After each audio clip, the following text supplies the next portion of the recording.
continuación vamos a explicar las relaciones que encontramos entre todos los infográficos de cada entrevista. Para esto hicimos 6 entrevistas y para cada uno su infográfico correspondiente. Para realizar las relaciones tuvimos que diferenciar entre los difusores y los atractores.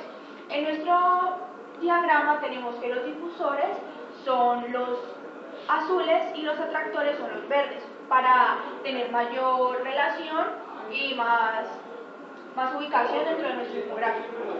Bueno, para iniciar comenzamos con los conceptos que hemos preguntado a nuestros entrevistados. En la entrevista 1, a la persona José Lirio Andrade, tenemos que en Just in Time no lo conoce, el cual se relaciona y está atraído con la entrevista 2, que tampoco la conoce. Igualmente en la entrevista número 4 también tenemos que no lo conoce, que también se atrae con la entrevista 2, 1.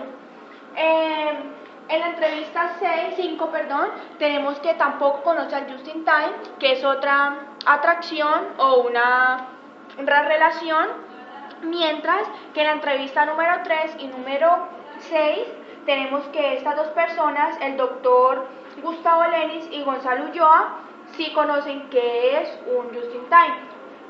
Aquí el doctor Gonzalo Ulloa dice que reduce inventario. Bueno, el doctor Gustavo Lenis dice que dentro de su empresa no se ha aplicado el Just in Time, pero que sí lo conoce, que dice que reduce grandes volúmenes y produce a la vez mucho más. En la entrevista 3 tenemos una relación, una atracción entre ellos, mientras que dentro de la entrevista 3 y la entrevista 6 podemos observar una difusión con la entrevista 5, que no lo conoce, la 4, la 2 y la 1. Entre ellas se atraen, pero con las otras 3 y 6 no se atraen, presentamos una difusión entre ellas. En la cadena de suministro, dentro de nuevos conceptos, tenemos que presentar 5 atractores. ¿Por qué? Porque todos piensan algo similar acerca de atractores, menos la entrevista 6, que dice que no conoce la cadena de suministro. Es decir, que este es un difusor. En la cadena de suministro, la entrevista 1 piensa que es una elaboración de un producto y de un proceso y una distribución de este dicho proceso. Presentan una atracción entre la entrevista 1 y la entrevista 4 porque piensan y contestaron que ambas tienen un proceso de distribución en la empresa. También tenemos que la entrevista 5, la cadena de suministro es un control de calidad, el cual se relaciona con la entrevista 3, que dice que es un proceso de bienes y servicios que deben satisfacer al cliente por medio de un proceso de calidad. Y también todos estos se relacionan con la entrevista 2 por medio de una atracción, porque piensan que este es un proceso que involucra partes, clientes, transporte y almacenamiento. Bueno, en administración de operaciones tenemos que presentamos una difusión de la entrevista 1 con todas las otras entrevistas, porque la persona entrevistada en esta parte no la conoce, mientras que todas sí la conocen y se relacionan en algunas partes. En la administración de operaciones de la entrevista 4 tenemos que dice que es un proceso estandarizado donde tiene que innovar y hay una diversificación de sus procesos, que a la vez se relaciona con la entrevista 2, donde dice que la administración de operaciones involucra personas, partes, procesos y un producto final. Además, esta se relaciona y es un atractor con la entrevista número 3, donde la administración de operaciones se dedica a gerenciar y por medio de una ERP, donde se define qué es lo que necesita la empresa y qué es lo que necesitan los operarios. Todas se relacionan también, excepto la entrevista 1, se relacionan con la entrevista número 6, que sí lo conoce, pero no nos ahondó mucho el tema. Bueno, para finalizar en el nodo de conceptos, tenemos una pregunta que le hicimos a nuestros entrevistados sobre si conoce a Taylor. Esta pregunta fue una relación para todas en que no lo conocen, es decir, tenemos una atracción entre todas las entrevistas.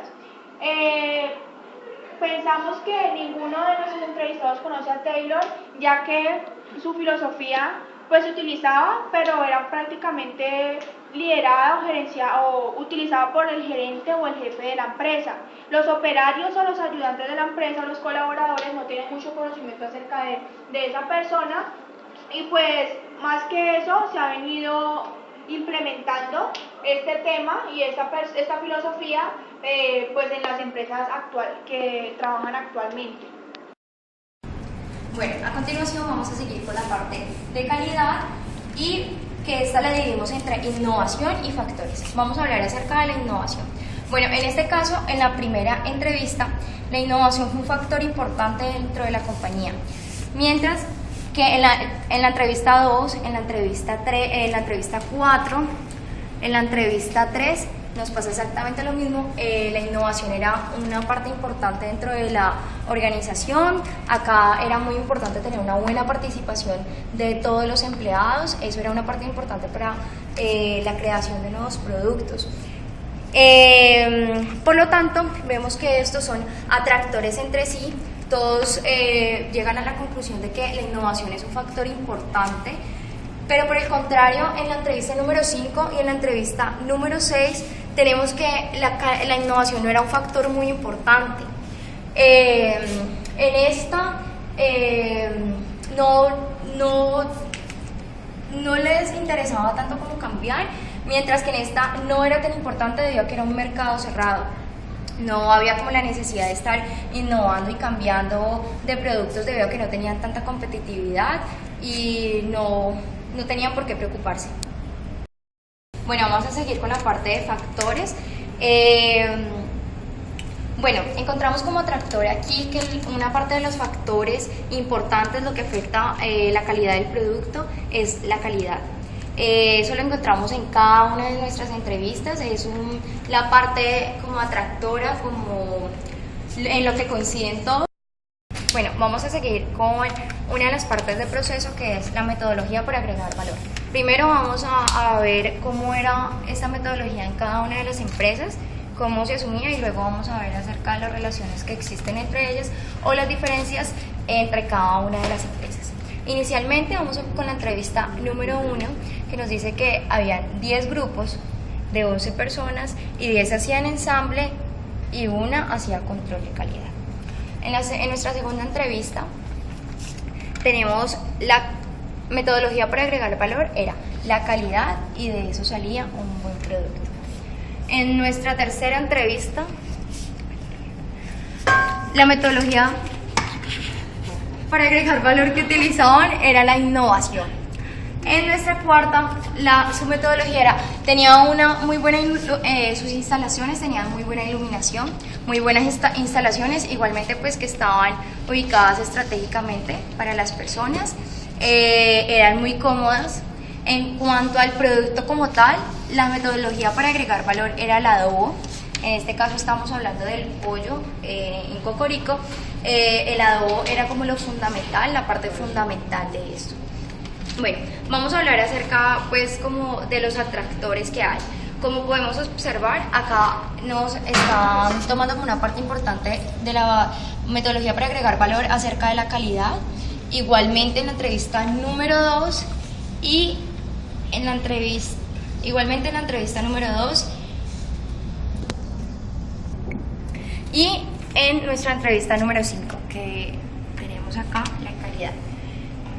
Bueno, en nuestra entrevista número 2 mencionan acerca de un buen producto que resulta de esa metodología y está relacionado con el producto aprobado. Entonces, dependiendo de esa metodología, vemos si el producto cumple con las especificaciones necesarias para ser aprobado por el cliente y, pues, antes de ser aprobado por el cliente, por la gerencia, si cumple con la calidad, pues.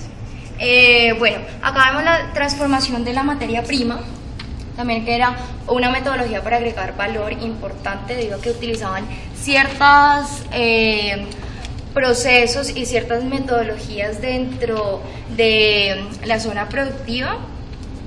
relacionada con la transformación compleja de la materia prima. Igualmente se dedicaban a lo mismo.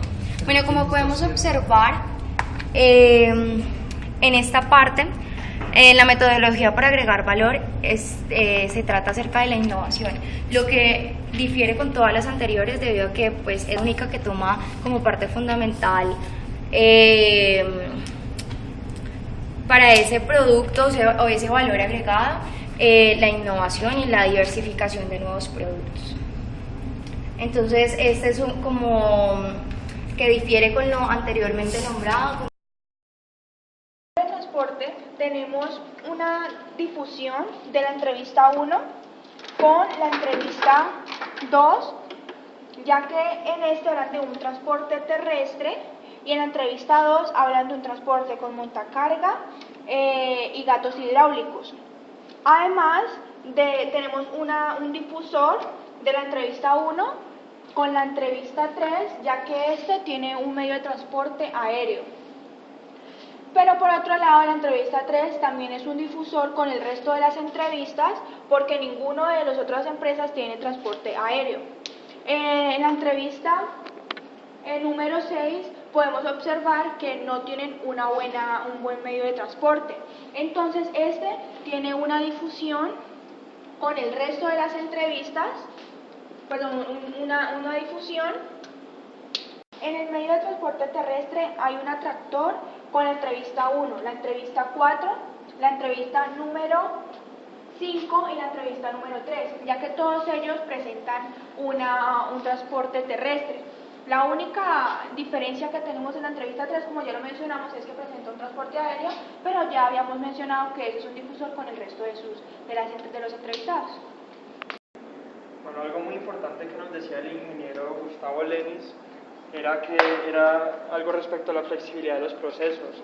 En nuestras entrevistas podemos notar que todas las personas decían que los procesos no eran flexibles, menos en la entrevista 3 de Gonzalo Ulloa, que él decía que los procesos de su empresa sí eran flexibles. Por lo tanto, este es difusor de todas las demás entrevistas.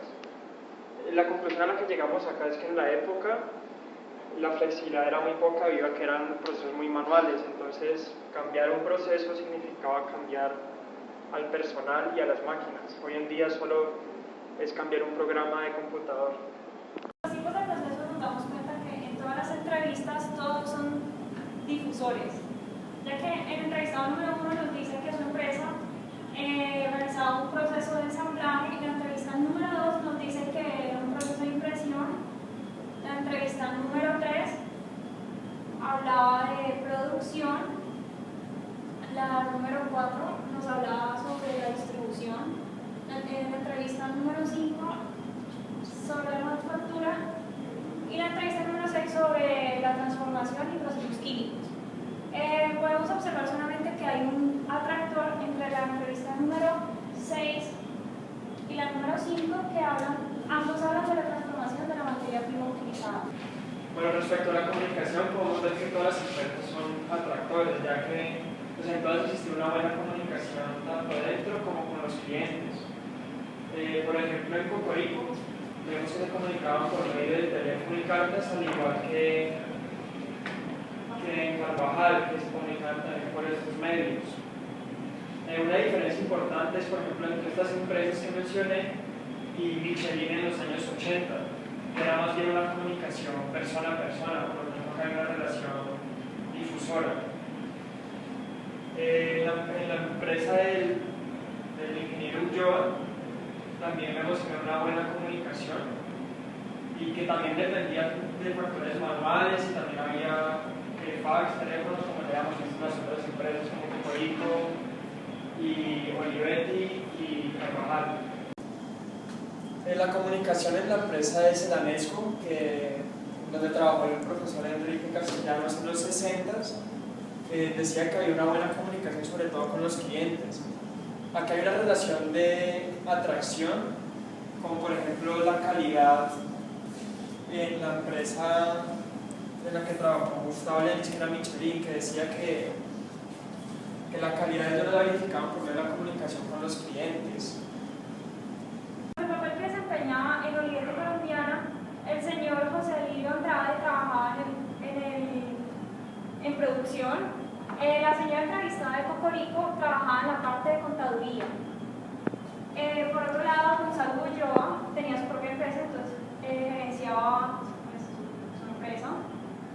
Enrique Castellanos trabajaba en la extrusión de plásticos.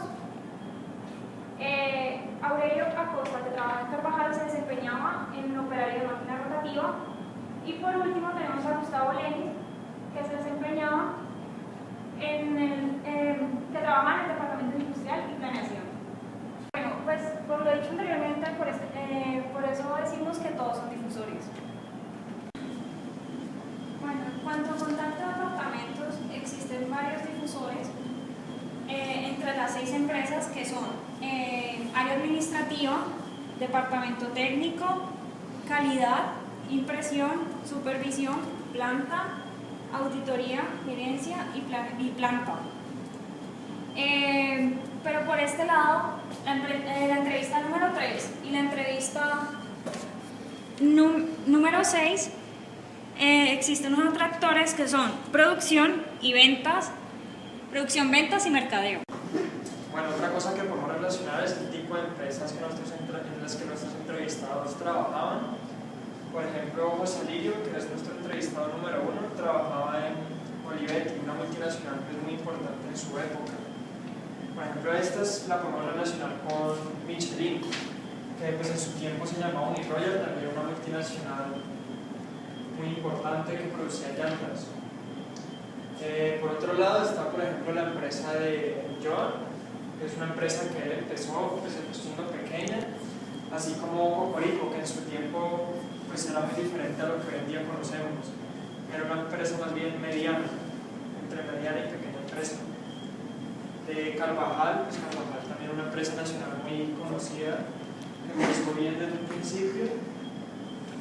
Y nuestra otra empresa era Celaresco, también era una empresa nacional, pues en verdad grande, que producía altos volúmenes de producto. Bueno, respecto a todas las entrevistas podemos ver que los procesos, pues todos decían que sus procesos eran organizados y en general eran buenos. Pues no sabemos si esto era en verdad así o si simplemente se sentían orgullosos de sus empresas. Un caso que nos pareció muy interesante para estudiar fue el de Gustavo Lenis, porque él nos explicaba que su empresa pues no le ponían tanta atención a la innovación ni a estar pues compitiendo en el mercado, pues, ya que eran casi que eran únicos en su época. También él nos explicaba, por ejemplo, que sus operarios no eran tan bien calificados. Había muchos operarios, pero en verdad pues no hacían mucho. Y nos ponía el ejemplo de que antes, en los años 80, trabajaban más de 1000 empleados para producir un volumen de 2000 llantas diarias, mientras que en esta época se trabajan solo 200 operarios para producir más volumen. Entonces aquí podemos ver pues, el avance de la tecnología como ha ayudado. Algo que aprendimos de todas las entrevistas, más que todo la de Enrique Castellanos, ya que él ha tenido una gran experiencia laboral pues, desde 1960, es que él nos recalca que no hay que ser el ingeniero mandadero, sino que hay que empezar desde el piso para así tomar las mejores decisiones y llegar a ser un ingeniero exitoso.